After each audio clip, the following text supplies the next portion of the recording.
How to withdraw the money from Kraken to bank account. Hey guys, welcome back to the channel. You can withdraw money from Kraken account using your website or the app version of Kraken. So first and foremost, head over to any of your preferred browser or the Play Store to download the Kraken. Now you can either log in using your mobile application password or go to the web browser and visit kraken.com. Now that you have done so, it requires your email address and password to log in. Next step would be to linking your bank account.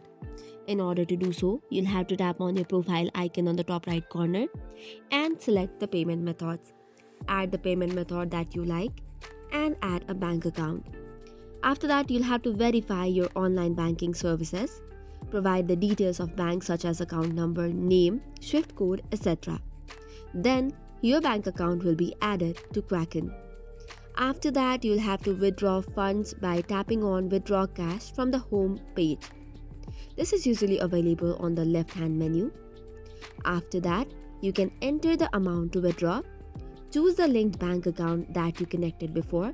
Then you can confirm the withdrawal. So that's all for today's video. For more such contents, do not forget to hit the like and subscribe button.